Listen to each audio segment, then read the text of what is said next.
Hi, we are Utah Saints, and we're in the studio today with Music Radar.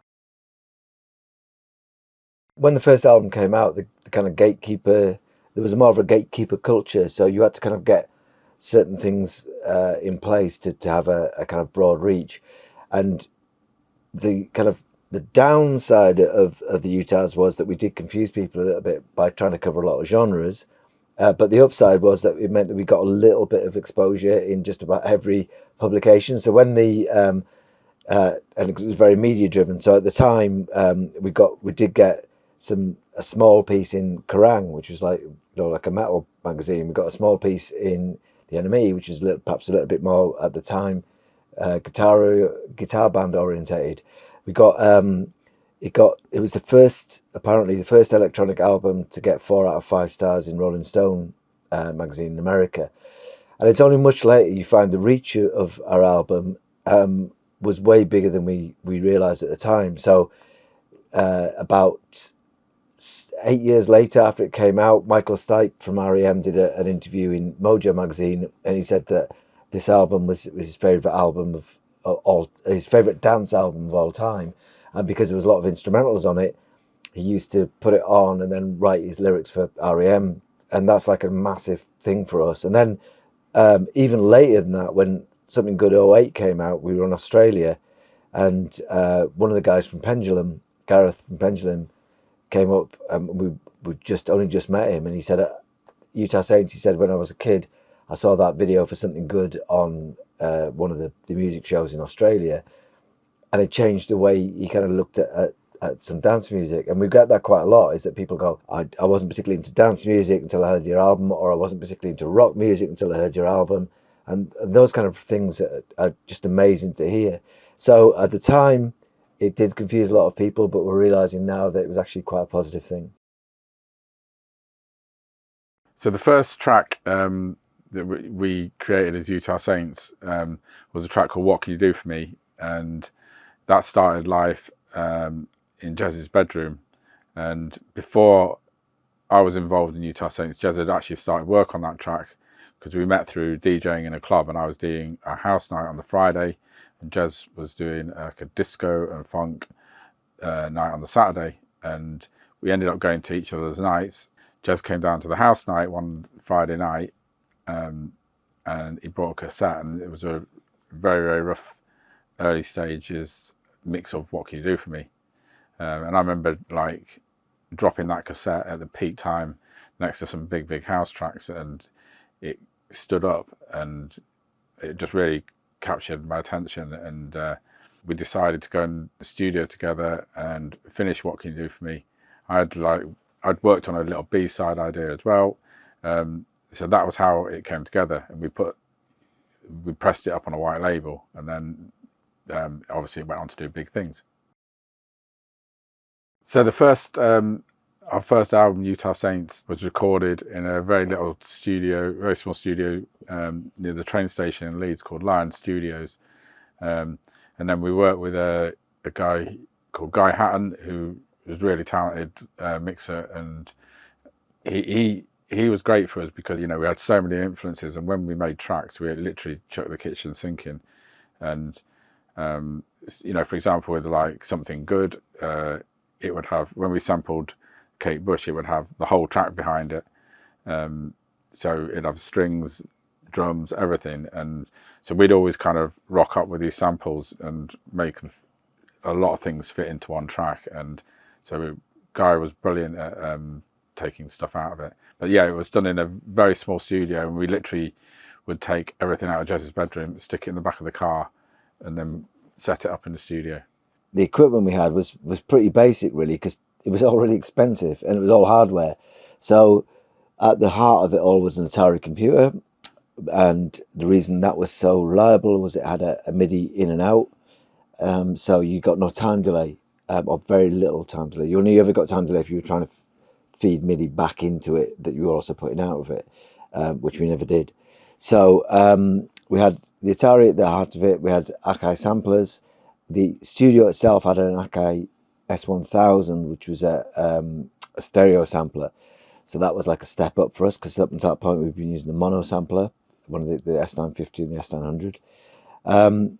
Keyboard wise, we had an Korg M1 in the studio, and we had a Kawai K1 or K5, I can't remember which one it was, keyboard. And we pretty much had, and I think we had a TX81Z, which was a Yamaha. And we did a track called I Want You, which used a Digitech vocalist, which was the very first vocalist, which was a cool little bit of gear. That we've still got that, and we've still got everything actually, but it's it's kind of in flight cases, because we use most of our stuff now we do inside the computer, but we have kept everything. We had a couple of we used like a Drama gate, which we had with, and a couple of compressors, but our equipment, as Jess said, was really limited, so we had to be probably extra creative with the stuff that we had. And like with the S950, it only had probably 16-17 seconds of sampling time at the max, and we save everything on floppies. So well, yeah, and what a lot of people forget about the Atari was that when you turned it off, it forgot everything. It was called the Atari 512 and ST 512. It was called 512 because it had 512 kilobytes of memory, not kilobytes. That's not even half. That's like half a megabyte. So it didn't have a lot of. The good thing about that was you had to, as Tim says, you had to be creative with what you had. So you had a limited palette, and we had to just throw things in the sampler and try and make interesting sounds. Or, like Tim said, buy this Digitech vocalist, which was meant for solo performers to do their own backing vocals, and then just really push that into we'd always approach things without reading the manual, just push all the buttons until something happened, basically. We tend to do things the wrong way around. So with we'd start with beats and a bass, and we'd have some music going, and then we'd try and find a sample to fit the music. Whereas a sensible thing to do is to have a sample and then try and make stuff work around it. But I think kind of that made us stand out a bit, and it was also incredibly hard because we'd spend ages trying to find samples that go with our music. But for example, with the Kate Bush sample, it was not the obvious part of her track to take, and we didn't take her chorus and make it our chorus. It was a one line out of the verse and flipped into a completely different context. So, but it worked with our track, and as a notes on the back of our first album, kind of what we stated at the time, we never used any tape. Even now, people go, "Can I do a remix of this? Can I do a remix of that?" We go, "Well, you can." We might be able to find a MIDI disc with some information on for Cubase for Atari, but there's no stems. We didn't record anything to tape. Everything just came live out of the computer, and all the MIDI came out of the computer to go into all the machines in the studio, and it was recorded, left and right onto the DAT, and that was it. Sometimes we take three of us to make little adjustments as the track was going down live, and we all had to get our cues in the right place. I think the way we approach things as Utah Saints would be to, as musicians and DJs, because we both started off DJing when we were at school, when we were pretty young. When you DJ, you start thinking about all the different sounds that can go together, and you have to think of all the possibilities that can mix with whatever track you've got playing. You have to make fairly quick decisions on what's happening on the dance floor, what track can go with that, and then whatever track you're playing next, you have to kind of think 2 or 3 tracks ahead of that. So you're always thinking about how sound fits together. And for Utah Saints, that's why we'd make a dance groove and then think about what other elements we were going to put in that would work with it. So it's kind of like a combination of thinking like a DJ and a musician at the same time. On the album, we had a lot of different samples from a lot of different sources, and we were quite lucky because, I've got to stop using that word sometimes.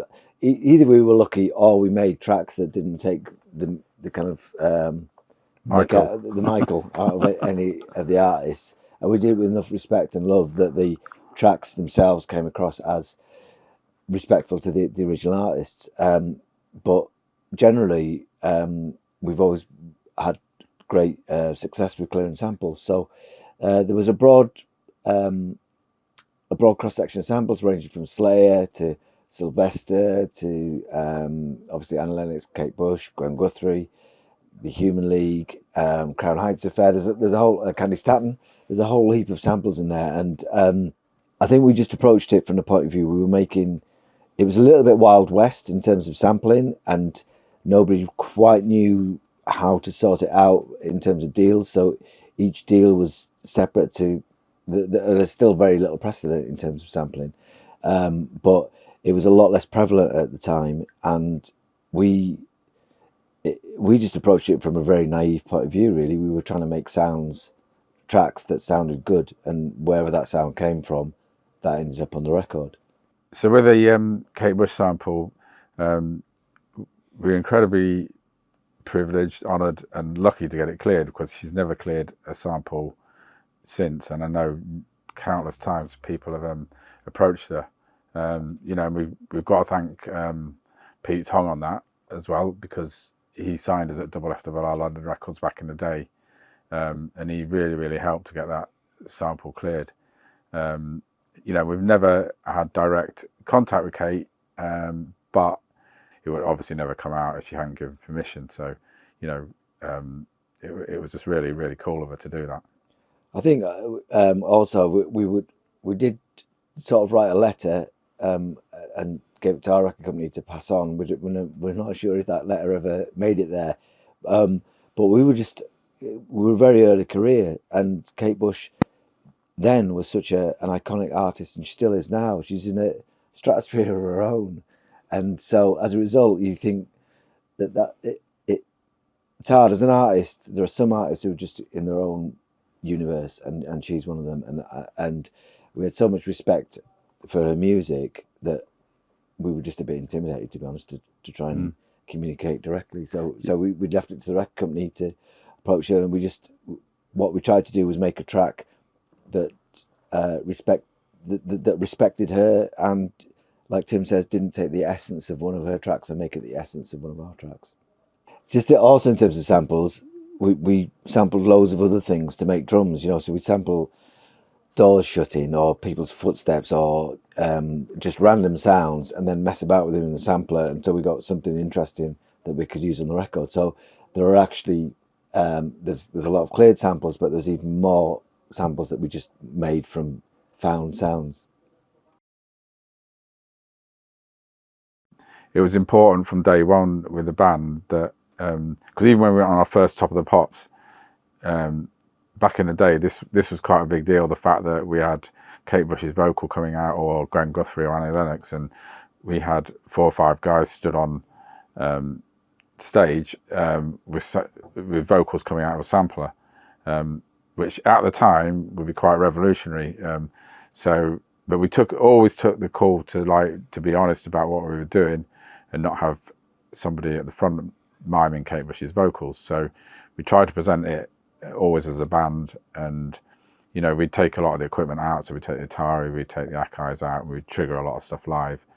So yeah, it was important for us to present Utah Saints as a band, and it really helped that in America as well, because again, it was the early days of Rave, and we just didn't want to be 2 guys stood on stage with a keyboard. We ended up supporting U2 in stadiums and things like that, and the live setup was along the front. We had a stand-up drummer stage left, so he had like a lot of electronic pads, Simmons kit at the time. He was playing samples. Tim on the right hand side with his decks in the place of a lead guitarist, so you'd be able to do a scratch solo within the tracks when we needed it. The back we had a keyboard player, Lee, and he was running about 3 or 4 keyboards, and then on the right hand side we had a percussionist, Pal, and he was playing just a load of stuff that he used to hit, timbali and congas and cymbals and stuff like that. So we just made a big clap, and then in the middle at the front I had various MIDI things, so I swapped between a bass guitar, which I could play, and then MIDI, had a step MIDI guitar, which was a big thing for me, because if you Google step with 2 P's, the MIDI guitar, it was on a program called Tomorrow's World, and it was this instrument of the future because it could play samples, and it could I remember having to explain it to people who weren't familiar with this world, that it was a guitar that could play any sound you wanted, because basically it was hooked up to the sampler. And I can't play guitar, but I could play this because it was hooked up. We were kind of presenting as this sort of weird band, but we had to do that because at the time, festival lineups and a lot of live environments didn't really accept DJs as being a live thing. And now we go out and there's just the two of us, we've got effects, and we DJ, and that works as well, to be honest. It's weird when you have success, then everything that happens after that is judged against that success. So if you have a number 4 track in the charts, which we did, we had a number 10, then we had a number 4, then we had number 8. So the number 8 is perceived as slightly not as good as the number 4, but there's so many other factors that come into play with chart positions. We recorded the first album in a small studio in Leeds with limited tech, and a lot of people around us thought it might be a good idea to go into a big studio in London and expand that sound and work with producers and work with more equipment. And it actually didn't work as well as it could have for us. The record company thought that because it'd done really well and it'd done well in America and that, I think they thought they would have had to pay us through quite a bit of money, and we could have just I think they thought if they're better off spending our money to getting us down to London where they could watch us. Literally, and the studio's literally, there's a big studio called Olympic Studios, literally a mile from the record company, which was at Hammersmith Bridge. So and then people would come down every couple of days. So they put us in that studio with a producer called Mark Stent. He's done like Madonna, Massive Attack. Now he's in LA. He's kind of like one of the best in the world. But we went and worked with him because he did the KLF tracks like What Time Is Love and that. At the same time, because we sampled guitars and we kind of had a harder side to our music. In America, the main reference point over there were bands like Nine Inch Nails and more at the industrial ends, like Ministry as well. And over here, the reference points were dance acts like the KLF and those kind of things. And really what we should have done is stuck to being Utahs. And I think that we got a bit worried about how we fitted into everything. So that slowed us down. And we got an anxiety of putting out tracks for a bit.